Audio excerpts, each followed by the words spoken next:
الحمد لله رب العالمين والصلاة والسلام على رسولنا محمد وعلى آله وصحبه أجمعين. أيها الإخوة، اليوم كذلك نتكلم عن رسول الله صلى الله عليه وسلم، وعنواننا كذلك رسول الله صلى الله عليه وسلم وحقوق الإنسان المعنوية وليس المادية، كذلك المعنوية، قيمة الإنسان واعتباره، كيف كان يهتم بالإنسان الرسول صلى الله عليه وسلم. برای عزیز ایرو امیسا بیشن در حق پیغمبر دا و پیغمبر و ما في انسان.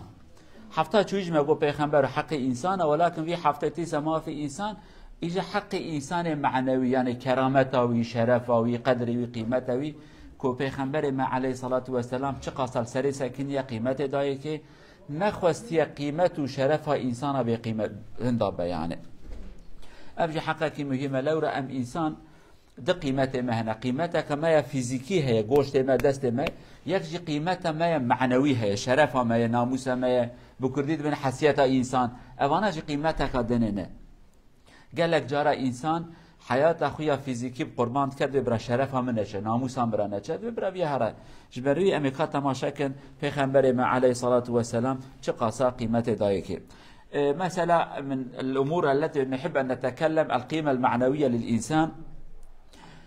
الرسول صلى الله عليه وسلم يركز دائما على أن نهتم بالإنسان ونعطيه القيمة والكرامة التي أعطاه الله عز وجل. يوم من الأيام يحصل نقاش بين الصحابة، ويخرج من فم أبا ذر الغفاري رضي الله عنه كلام يقوله لبلال الحبشي كما نقول، يعيره بأمه: حتى أنت يا ابن السوداء، يعني تعترض علي. فالنبي حينما يسمع هذا الكلام يتكلم يقول: يا أبا ذر، فيك نوع من الجاهلية، فيك نوع من الجاهلية، كيف تعيره بأمه؟ فإنه أهان سيدنا بلال. فالنبي صلى الله عليه وسلم حذره ونبهه، وذهب أبا ذر وسقط ووقف في الطريق وطلب السماء. حتى هناك كتب يقول بأنه وضع خده على الأرض وقال لبلال: ضع رجلك على خدي لأني قد أهمتك. فالنبي هكذا صلى الله عليه وسلم يحب أن يحافظ على كرامة الإنسان. هذا أولا، لم يقبل أن يهان صحابي من أجل شيء ليس بيده. هذا أولا. مثلا روجكي حديثك مشهورة وتفد زانن جيبيكو صحابة روكيش خام مناقشات كم سرتشتكي خبر ددن أبا ذر صحابكي بقدر قيمته، صحابكي كذوب يا مسلمان، لي صحابكي برسني راويه بو عاجز تبو، هو كنو عاجز تبو. تشتكي تدبج بلال حبش راد بجا ما تجي الاحتراز المتكي كوري جنارش في كلمان لا يجنارش شو احتراز متكي خبردان چه گوی پیغمبر وید دینه دبی أبا ذر دامارك جاهلیت دگلت مایه. جاهلیت زمان بریا اسلامي او زمان خراب دبی او دامار هجا بتر مایه تچوا جي انسان اكيرا كديا رنگي ورشا تي بيبچوكت كي قيمته يتقديني دنوا ملت دا جراد بيجي لا يجنارش. أبا ذر تشاد رياويدا ساكنس وسورة غلطنا عدد ورا نجي خدينا سر سورة من شوا بي خرابية أنا اشترى كريته بقيمة كريه. يعني پیغمبر ما عليه الصلاة والسلام ندخست إنسانا كدنا وإنسانا دا ورا بقيمة كرن. خدي قيمته دا بي إنسانه خبردان كخراب رجدا بيتا درني دلي ونشكي نزمان خلي درجنك أو قصد دينك تشتكي حساسة أبدين هاني. كذلك من حقوق الإنسان الذي اهتم به النبي صلى الله عليه وسلم أن يحكم بين الإنسان بالعدل. تصور ذهبت إلى المحكمة ولكن وأنت على الحق، الحاكم أهانك ولم يعطيك الحق لأنك فقير، لأنك ربما ضعيف العشيرة، شكل من الأمور، فقام بإهانتك وأخذ حقك وأعطاه لرجل آخر. فالنبي صلى الله عليه وسلم أولا الله عز وجل، النبي صلى الله عليه وسلم قال: من حقوق الإنسان أن نحكم بينهم بالعدل ولا نهين أحدا في المحكمة كذلك. والله عز وجل يأمرنا في القرآن الكريم كذلك، يقول الرسول صلى الله عليه وسلم: فلذلك فادع واستقم كما أمرت إلى أن يأتي وأمرت لأعدل بينكم. الله عز وجل أمرني أن أكون عادلا بينكم. هذا كذلك من حقوق الإنسان الذي اهتم به الإسلام، أن نحكم بالعدل ولا نهينه ولا نأخذ منه حقه بين الناس. تيساجيش حقك پیغمبر قوتي عليه الصلاة والسلام أم قيمة إنسان بقرن ده محكمة دا دما كوچو محكمة أم حكم بعدالته بكن أم حقي إنسان جي نستينن ده محكمة دا أمي بقيمة نكن إيرو قالك إنسان ده محكمة دا ظلم لوان تيكرن نحقي لوان تيكرن فقير بريويتنا عائلاويتنا كسكيتنا جا محكمة حاكم دبجا يا فقير هما أزوي نحق بكم زرارتنا باوی هاتیه کشتنه حاکم تشکینا که عربه لیخسی لایی هاتیه کشتنه بلا ایک عربه لیخسیه که بلا ایک آجوت یا زنگین نه حاکم دبیجه ده که مانی که چه ببو اما که فقیر بکره حبسه در ند کرد اب انسان هانه بلا کو فقیر ظلم لیته کرن پیغمبر ما او خدا عز وجل دبیجه ظلم لیگره نکد محکمه داجی شرف انسان ورا پاراستن حق انسان ورا پاراستن ابیاش تشتکی براستی مهمه ولذلك الرسول صلى الله عليه وسلم له حديث يحذر القضاة حتى لا يهينوا الناس ويحافظوا على كرامتهم وعلى قيمتهم حديث معروف يقول القضاة ثلاثة واحد في الجنة واثنان في النار الذي يحكم بين الناس بالعدل فأما الذي في الجنة فرجل عرف الحق فقضى به ورجل عرف الحق فجار أي تعدى في الحكم فهو في النار ورجل قضى للناس على جهل فهو في النار هكذا حذر الرسول صلى الله عليه وسلم القضاة أن يحكموا بالعدل ولا يلعبوا بكرامة الإنسان ولا يهينوه في المحاكم تساجي حديثك جا پیغمبر مدبي صلى الله عليه وسلم أبياجي حاكم رايه أي كاسي يكتبوه حاكم سر كرسي حكم رونشتي قدر قيمة ملته نشكيني حديث داد بجا قاضي سيحب قاضي هنا قاضي يعني أبيك حكم دن يرود بجن حاكم سيحبن يك تشا جنته دحب چن جهنمه یک چه جنته دو چن جهنمه اوی کو چه جنته پیغمبر بجا علیه الصلاة والسلام اوی کو بعدالت نو ملت ده حکم کرد حال جمال اوی حق گوت حق ایک نه حق گو برمت نه حقی ور داوی ده ازنگین و قصورا مزنه که باوی مزنگین گو مثلا من نه ظلام ما پرن استبوکشم کو کیف تزانه حق اوی ازبی حقی انه از بدمته صحابی حضرت علي را يا صحابي دني را تقول انت تبرد انا حقي يعني تنا حقي حضرت عمر وجنا كاكو جي بردابون شو المحكمه جنكي قبر الله من دقل ما حضرت عمر قو بر الله من جنبه شو جا محكمه حاكم كي ابو بكر الصديق ابو بكر جلا قو عمر قو برابدي اخرى نافرتا قو ابو عمر قو بهنا ديا ويشتا چيتره زاروك را يعني بهنا ويشتا چيتره برار جم ديا خو حتى بشكي شي تسري مازند به بی وقت کیرا چه که فایزانه یعنی نگو بیا ابو نگو عمر حواله من ابراهیم من صحابی کی ماز نگو نبریم حضرت علی جی حاکم دهاتن حضرت علی تشکی گفت علی شهادت هنا گو شهاده من حسنه گو نا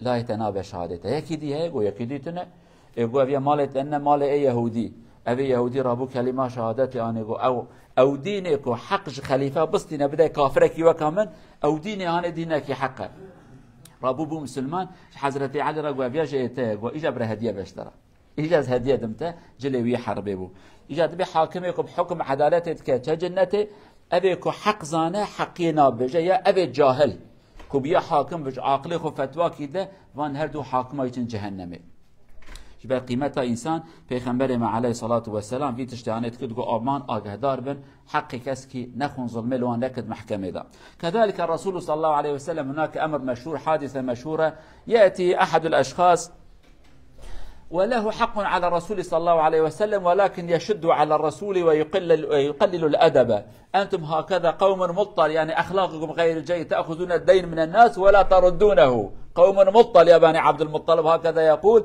فيقوم بعض الصحابة ويحب أن يضربوه لأنه تطاول على الرسول صلى الله عليه وسلم ولكن انظروا الرسول لأنه صاحب حق النبي صلى الله عليه وسلم قال للصحابة لا كان المفروض أن تقولوا يا رسول الله أعطيه حقه وتقولوا له يا أخي أطلب حقك بالأدب يعني نعم معك حق ولكن لا تقلل الأدب يعني هكذا وله كلام مشهور يقول صلى الله عليه وسلم دعوه فإن لصاحب الحق مقالا أي الذي له حق فلسانه طويل شوية يعني فليتكلم وكان المفروض يقول للصحابة أن وظيفتكم أولا تطلبوه بحسن الطلب وتقولوا لي أعنه في الأداء هكذا الرسول صلى الله عليه وسلم وإن كان هو أحد الأطراف والرجل تعدى عليه منع الصحابة أن يقللوا أو أن يشدوا على صاحب الحق كرامة له وحفاظا على حقه تسا مسألة كادنه پیغمبر ما عليه الصلاة والسلام ندهش ئینسانێکی خودی حەق وەرە بێ قیمەتکردن میسالێکی هەیە یانە مەسەلەکی چێ بیە پێغەمبەر دەینێکی ژەکێ ساندیە دەینێکی دەڤەکی ئەکا منە حەیوانێکی وها ئەو زڵامێ هانێت تێ زڵام پچکی بێئەدەبیەت کە هینکی دبێژن یەهودیە هینکی دبێژن نا پێ زمان بێئەدەبیت کەش پێغەمبەر ڕادبێ عەلەیهی سەڵاتو وەسەلام وێن عایلە عەبدولمەطەڵب باکالێویە ون قەومێکی ئەخلاق نەخۆشن مطل زمانی عربیدا یعنی ئەوێ بازارەوان نەخۆشە معنایە بە بازار نەخۆش و کوردی دن بازاری نەخۆشە یعنی تەدینکی اینکی هەنە بازارەوان حەتە چاوێ خودگرن تشکی نابەس یعنی گرئینکی هەنە دبێ قڕشکی بەژی گەرەت بدی تەسەحەتە خدا نادەژی ئەز شار بکەم تەڕە یعنی ئەو بازار نەخۆشە ئەویا کەش پێغەمبەر دەبێ ون عایلەکی بازارەوە نەخۆشە یعنی بێئەدەبی سەحابە ڕادبن چاوەبی بێئەدەبیەتکی پێغەمبەر بنا بسەکن حەقی هەیە لەورە حەقی دۆستی بدای گەرە ماڵی بدانای پەرێم چێ نەبوو منە دایکێ دەبێ خودی حەق زمانی درێژە یعنی ئەوە معناوی یعنی حەقی هەیە چکی زمانی خود درێژکە لێ نەبی عەجێبێ سەحابیە دەرسێکی دا دەبێ گەرە وەژێرا بۆتە حەقێت لە هەیە لێ خۆش بخوازە تەژرە بۆتە خۆش حەقێت خواز بکە وەژم ڕاج بگۆتە یا ڕسوولی خودێتە چمانە دایکی حەقی یانێ ببوونە حاکمێکی بەعەدالەت بنێ مەسەلەکی دیگە شەریت گیرە پێغەمبەر دیگه لوی هوای پیغمبر تسا صحابی خورد بیجه گره و نرم خبردانا یعنی وجرا وها بگوتا وجمرا واکنه بگوتا و نحقی و ظلمه نکر ابياجي امزانبن كو اوقاسا قيمتها انسان مهمه كذلك الرسول صلى الله عليه وسلم واسمعوا جيدا ايها الاخوه هذا يحصل بيننا كثيرا نحن نحكم على الاشخاص قبل ان نسمع شكواهم ودفاعهم فالنبي صلى الله عليه وسلم يعلم الصحابه اسس القضاء كيف سيقضون بين الناس كيف سيستمعوا إلى كلام الناس سيدنا علي رضي الله عنه يقول بعثني رسول الله صلى الله عليه وسلم إلى اليمن قاضيا سيدنا علي كان شاب فأراد النبي أن يبعثه إلى اليمن يكون قاضيا يقول فقلت سيدنا علي قلت يا رسول الله ترسلني وأنا حديث السن يعني أنا شاب ولسه لم يكن عندي خبرة في الحكم بين الناس الحكم بين الناس يحتاج خبرة طويلة جدا شيئا فشيئا إلى أن تكون حاكما ولا علم لي بالقضاء أنا لم أحكم بين أحد فيقول انظروا إلى كلام الرسول صلى الله عليه وسلم أن النبي يقول إن الله سيهدي قلبك ويثبت لسانك هذا دعاء له ولكن بعد ذلك فإذا جلس بين يديك الخصمان فلا تقضين حتى تسمع من الآخر كما سمعت من الأول فإنه أحرى أن يتبين لك القضاء هكذا حكم القضاء اسمع هذا واسمع هذا إذا سمعت من أحد ربما يتكلم وأنت تقول معك الحق يا أخي خلاص هذا إذا جهنم بئس المصير أحيانا تسمع إلى هذا ترى هذا نصف كلامي صح ونصف كلامي باطل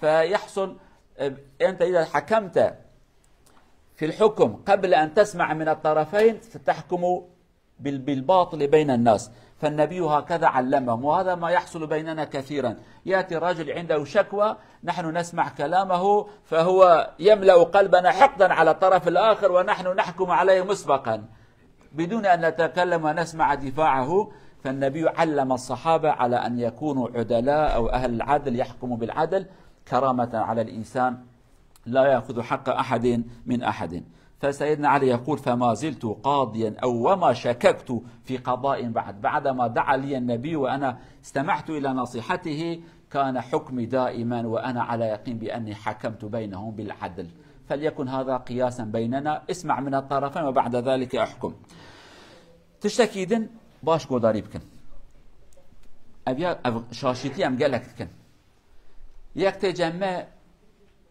جاره ميرو جنن جاره جنو ميرن جانه براو برا هوالو هوال جيران و جيران يكتي شيخ سيدا حجي بسمام انا دردي خد بيجا فلان كاس وها كير دبيجا ام دميوك ابي بقفل ام يبوكجن او قسم عاجز تبن فقط جبركو انسان قدرو قيمته ام شاشتي كي نكن پیغمبر ما عليه الصلاه والسلام حضرت علي را درسك داويد كقاضي كحاكم درسك ديك پیغمبر حضرت علي دشنا يمن جبونه به حاكم حضرت علي بيا رسول خدا از گنج میجد تجربه من زیاده چه نبیه میجد حاکمتی نکریه یعنی دبی خدا زمان ته و دلت وکه تب حقی حکم بکی ابي دعاء کی جرات کرد داویه نصیحت لت کرد به علی اگر دحب انسان هاتن جمته مساله كوان هبو شکایت كوان هبو تگوداری هر دیاج بکه گهداری هر دیا بکی. اگر تو گهداری هر دیا بکی وی وقتی تب عدالت حکم بکی نابروانده.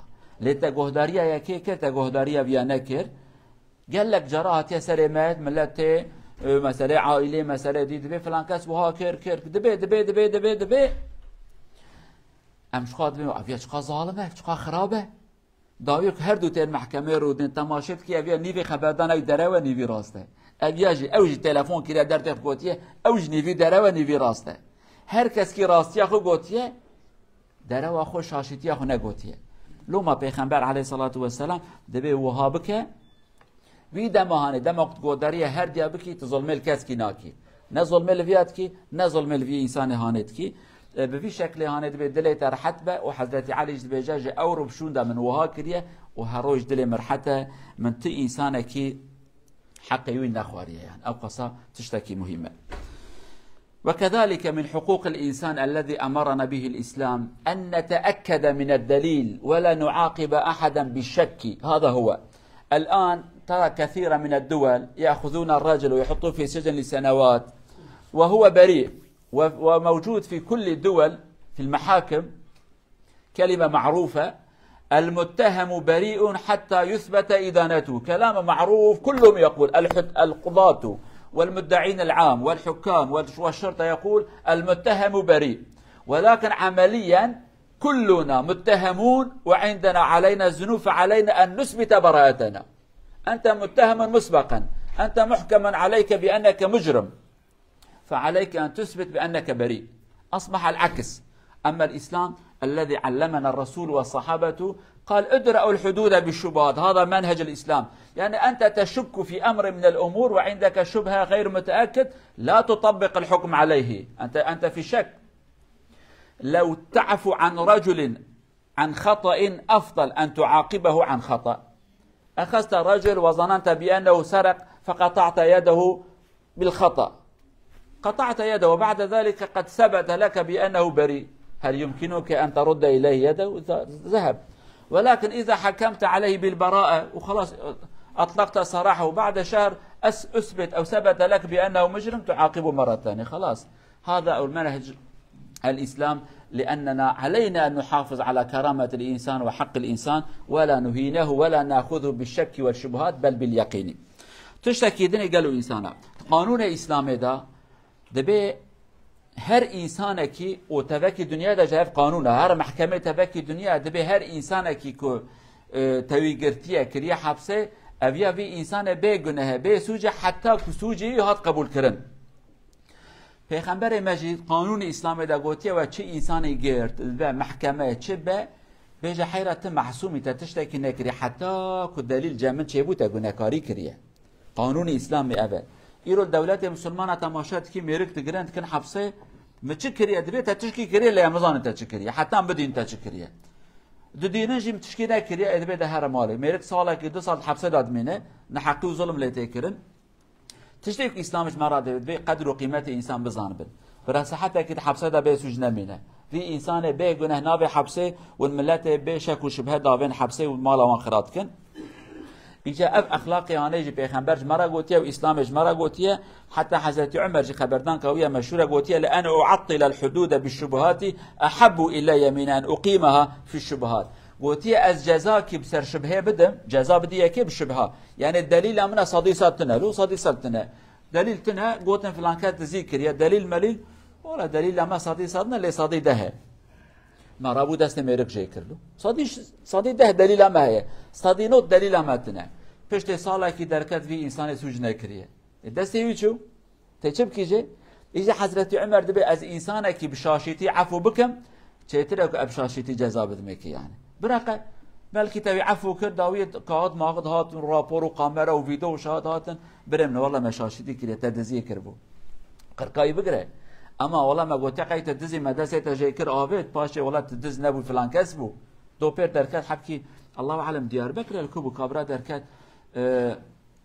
يا اكيد تدزي كده قلت وقته 5 سال 6 سال 8 سال حبسه دمايه يا والله هزنن ادوي وقت ده الباجاره كده بو ما حاصل بصالاش 8 سالات حبسه دمايه ها پاش درکتیه به قامره تشتا گوتیا ولی تننی چه وزانن دگوی تا و گوی نه وکه هبیت قامره ای مبارک اشاعت تینم اثبات تینم ملت تینم تدبیر دیاربکر تذکر دوی صحت ده الموشه بو مموش 200 300 کیلومتر دوره چه ود جیاد بمیانه 8 سالات حبس دما جانا الامریکا چه ده میرک 20 سالات حبس دما پاشی برد داد یعنی اسلام وهاي بقيمتها انسان بزان بن انسان بقيمت نكم.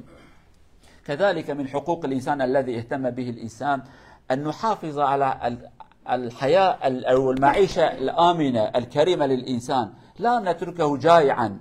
الرسول صلى الله عليه وسلم يهتم، شوف الإسلام فرض علينا الزكاة والصدقات وأن نهتم ببعضنا، أن لا نترك أخا جارا جائعا ونحن شبعان عندنا المال.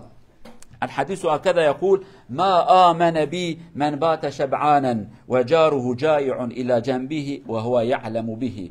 فإذا أنت تعلم جارك مسكين ما في عنده طعام وأنت تعرف ولا تساعده، فتكون قد دخلت في حقه، قد أهنته، قد فقدت كرامته. وجائع مسكين بين الأولاد يبكي من الجوع، الأطفال يبكون ولا يهمك هذا، فخف على إيمانك. علينا كذلك أن نحافظ على كرامة الإنسان. وما يعيش المسلمون اليوم 2,000,000 شخص جوعانين ولا أحد من المسلمين يقدم لهم طعام، هذا أكبر دليل على نقص إيماننا.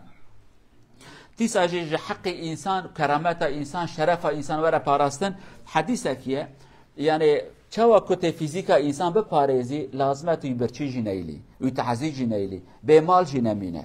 پیغمبر حديثك هوية دبي او انسان کو جیرانه وی برچی به او جیزانه جیرانه برچیه بشف حد شف سر در باس و آلیکاری او نک او انسان نجمنلو ایمان بمن نه تماما يعني ایمان کمه چما براوی انسان برچی نمینه براز کی تر به زاروکی هنه جنه او زاروک بشف دگرین حتی سر اسم خوارنتنه اباوی هانه ته مال پرتنه زاروک اخرى قارنه بینه او محجوب به شرمید به بچوک به چعب زاروک خدا جبری هوای اسلام دبیجه جیران خو برچی نیله، جیران خو بخوار نیله، زکی و تیر بکه آلیکاریای بکه. لیرو هم تماشات کن هنکی نانت نبخون، هنکی برچی نه، هنکی خوارنا زیاده زکی منطقه یعنی. افجی علامت کو چه قصاب راستی يعني ایمان ما ضعیف بیه قیمت ما نمایه. واعلموا أيها الإخوة الذي يعمل يحافظ على كرامته وكرامة أسرته هو رجل ممدوح، الله عز وجل يقبل عمله وعمله من الصدقات. اللقمة الذي نحن نأكل، اللقمة الذي نحن نعطيها لأولادنا، هذا يعتبر كلها صدقة لنا. واليد الذي يتشقق من العمل يد يحبها الله ورسوله، فلنعلم هذا. يعني الذي يعمل ليحافظ على كرامته فهو رجل مكرم عند الله عز وجل. تيساجي كارو خباتا خو معرفت خبرچي نايله كارو خباتا كتبكي جبون زاروك تتير بن جنات برچي نبه جل زاروك تهبن زاروك تخوارنا وان هبه مالا وان هبه افكارو خباتا كتبكي تفجي صدقه اشترى بزام تف صدقه. انا حتى پیغمبر عليه الصلاه والسلام هر لقمه كي تبدي نانكي بكي دفه جناخو صدقه اشترى. تكارو خباتا تكي چي حتى يوارد تي ابيا صدقه اشترى چی عبارت چی برو شغل کارت کی حتی عبارت ته مالی ته او کردی دبیجن راحت بیه وستیه هلاک بیه ابکو عبادت اشترى. من بات کال من عمل يده بات مغفورا له. دبیجه حدیث و هاد بدبی ابیکو عباره وقت کار او به حالت مال خو او انسان انه خدای عفو کریه گناه عفو کریه زحمت دیتیه جبان نت دست خو بنک خو به قیمت نکج ملت را کارو خبات کریه زحمت دیتی ازیت دیتی دستی قلش نه کردی بجن قساندن قلش دستی صحابه کی دستی ها قلاشتی پیغمبر دینه بلند که دبی اف دستی هانه پیغمبر جه هست که خودش بی دستی هانه هست که یعنی اف کارو خبات که جبان شرف خو بپاريز خو به قیمت نکه او انسان هانه الجم خدای هر بقدر قیمته. رب العالمین عز وجل قدر قیمته بدم ان شاء الله. من نجا جوان إنسان يكون ملته بقيمت كن هر أمجي بقيمت من أم ملتش قيمته بدنك إنسان مخلوق خدي رب العالمين ما بقيمتنا إن شاء الله. نرجو الله عز وجل أن يحافظ على كرامتنا وأن نحافظ على كرامة بعضنا إن شاء الله. إلى أن نلتقي في الجمعة القادمة. ابقوا في حفظ الله ورعايته. عزيز kardeşlerim, bu hafta biraz ağır bir konu, birçoğumuzu özen bir konu. hoşumuza gitmeyen bir mesele. O da ne? Bazen çalışırsın, mal mülk sahibi olursun, eşin var, evlatların var, benim malım var, mülküm var, evlatlarım var, biri doktor, biri mühendis, biri avukat, biri pilot, biri uçak savar, herkes bir şey olmuş. Sonuçta gün gelecek, bakacaksın senin hiçbir şeyin yok. Nasıl bir durum? Allah Azze ve Celle işte bizi Kur'an-ı Kerim'de diyor ki, ey insanlar, Peygamber'e diyor ki, söyle onlara ben size bilmek ister misiniz? Size söyleyeyim mi? Kimdir zarar eden insanlar? Kendini kaybeden, ailesini kaybeden, evladını kaybeden insanlar kim olduğunu öğrenmek ister misiniz? Kimlerdir? Ahiret gününde bunların sahibi olmayan insanlar, yani malından hayır görmeyen, evladından hayır görmeyen insan, işte iflas eden insan odur. O insan, Norveç'te konkurs diyoruz ya, işte o insan mal sahibi değil, mülk sahibi değil, hiçbir şey onunki değil. Peki nasıl olur da değerli cemaat? Diğer ayetlerde de diyor ki kıyamet gününde bazı insanlar diyor ki vay halime, ne evladım bana faydası oldu, ne malımın bana bir faydası oldu. Vay halime, ne oldu bana? Bu vay halime kelimesi de Arapçadan gelmiş veil. Veil cehennemdir, yani cehennemlik olayım, o bir bedduadır yani. Ne oldu da insan bu lafı söyler? Çünkü dünya kaç günlük bir hayattır. Bu dünya gider. Ahirette nasıl olur da insan evladım diyor yok, hanımım yok, eşim yok, bunlar yok, bunlar yok. Ben iflas eden bir insanım. Bizim dikkat etmediğimiz, gözümüzden kaçtığı, öğrenmek istemediğimiz, bilmek istemediğimiz nokta da şudur. Biz evladımıza veya da vücudumuza, çocuklarımızın geleceğine dini bir yatırım yapmadık. Dünyevi bir yatırım yaptık. Onları okuttuk, mühendis oldu, okuttuk, doktor oldular, okuttuk, efendim uçak yaptılar, uçağı sürdüler. Zengin oldular. Fakat bütün bunlar eğer onlarla beraber bir iman yoksa, Allah'a yakınlık derecesi yoksa, marifet yoksa, Allah'a boyun eğmek yoksa, bütün bunlar çöpe gider, insana bir faydası yoktur. İşte Allah Azze ve Celle bizim dikkatimizi o tarafa çeker. Diyor ki, ahirette diyor adam gelecek diyor ki, hiçbir şeyin bana bir faydası olmadı. Ne malımın, ne mülkümün, ne de evladımın bana bir faydası olmadı. Dikkat etmemiz gereken nokta odur değerli cemaat. Yapacağımız her yatırım dine, imana, ahlaka ve ahirete faydası olacak bir yatırım olsun. Mesela bizim insanlarımız bu zaman çıkan o güzellik ameliyatları diyorlar. İsmi neydi Türkçe'de, ne diyorlar? Estetik. Estetikler, adam kendi fiziğine dünyanın parasını harcar. Burun böyle olsun, kulağın böyle olsun, efendim bacaklar böyle olsun, tırnaklar böyle olsun, dişler böyle olsun. Maddi büyük bir yatırım yapar. Fakat ya demiyor ki benim kalbim de böyle olsun, aklım da böyle olsun, bilgim de böyle olsun, ahlakım da böyle olsun. Sen bu buruna harcadığın para, göbeğe harcadığın para, dişe harcadığın para ahirette sana bir faydası olmayacaktır. Dişim çok güzel oldu, millet bana değer verdi, kızlar beni sevdi, erkekler beni sevdi, kaşım böyle oldu. Bunlar ahirette sana bir faydası yok ki. Bunlara yaptığımız yatırımın belki onda birini biz dinimize, ahlakımıza, terbiyemize yapsaydık ahirette faydası bize olacaktı. Kaşların böyle olsun, dudakların böyle olsun, bunlar böyle oldu. Faydası sana ne? Ahirette kaşların çok siyahdır veya da çok incedir. Vücudun efendim böyle tay gibi olmuşsun. Bunlar seni cennete göndermez. Bunun fazlası varsa o da iman ve ahlak sende yok. Ben evladımı büyüttüm, oğlum doktor oldu, mühendis oldu. Peki imanı verdin mi? Yok. Ahiret gününde senin evladın Allah'ın huzuruna gelecek, elinde bir tane diploma. O diploma da para etmez. Yani sahte diploma da demeyelim, orijinal bir diplomadır ama faydası yok. Çünkü onunla beraber bir iman yok. Onunla beraber Allah'ın yolunu takip edilmemiş. Onunla beraber Allah'ın bütün hakları ayak altına alınmış. Böyle bir insanın hangi hakları veya da hangi diploma ona fayda verecek? Hiçbir şey ona fayda vermeyecek. Bu dünyada övündüğümüz evlatlarımız, efendim benim oğlum bunu yaptı, istediğim hastaneye giderim, istediğim efendim karakola giderim, siyasilere giderim, ekonomiye giderim, oğlum var, kızım var, şuyum var, buyum var. Ahirette bu sefer kendini saklarsın. Aman evlatlar beni görmesin, onlar boğazıma yapışmasın çünkü onların hakkını vermedim, onlardan kaçacağım. Bu dünyada övündüğümüz evlatlar ahirette onları işitmek, görmek, duymak istemeyiz. Aman aman bana yaklaşmayın. Ama Allah'ın mahkemesi adil bir mahkeme. Onlar gelip senin boğazına yapışacak. Allah'ım Abu Baba var ya, Bize her şey verdi, imanı vermedi. Bütün yolları gösterdi fakat sana gelen yolu göstermedi. Her değeri bize verdi fakat iman değeri bize vermedi. O da fayda eden, para eden imandır, o da olmadı. Ondan dolayı değerli cemaat, iyi düşünmek lazım. Neye yatırım yapacağımızı iyi bilelim, iyi düşünelim. Ahirette neyin faydası bana olacaktır? Neyin faydası olur? Temiz bir iman, temiz bir ameli salih. Evlatların eğer Allah yolunda bir şey yaparlarsa sana faydası olacaktır. Ama sen her şeyi verdin, imanı, dini, terbiyeyi, ahlakı vermedin. Bu evlatlar ahirette sana bela olacaklar. Senin boğazına yapacaklar. İstediğin kadar da kendini sakla. İstediğin kadar kaç onlardan. Allah'tan kaçış mümkün değil. Bugünkü bazı babalar diyor ki ben evlatıma haram ettim, onu ailemden attım, kütükten çıkardım. İstediğin kadar çıkar, istediğin kadar onu haram et, istediğin kadar söyle ki bu benim evladım değil. Evlatlıktan red diyorlar onlar. İstediğin kadar yap. Allah diyor ki kusura bakma kulum, bu senin boş lafındır.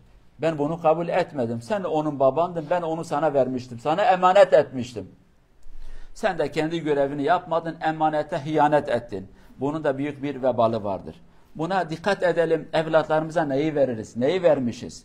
Evlatlar büyümüş, okumuşlar, diploma sahibi olmuşlar. Peki bununla beraber namaz var mı? Yok. İbadet var mı? Yok. Zikir var mı? Yok.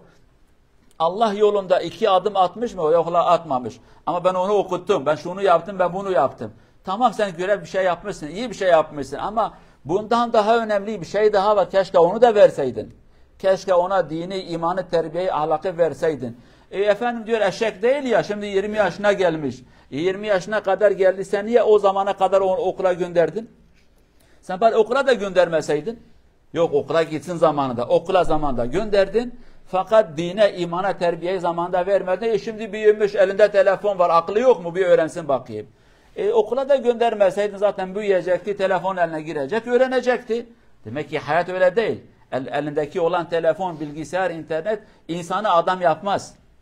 İnsanı hak yoluna getirmez. Baba olarak, anne olarak, büyükler olarak kendi görevimizi yapmadığımız zaman biz çocuklarımızı kendi elimizle ateşe atmışız. Cenab-ı Allah evlatlarımızı ıslah etsin. Bizi de dürüst ve samimi olan babalardan eylesin. Evlatların dinine, imanına yatırım yapan babalardan eylesin inşallah.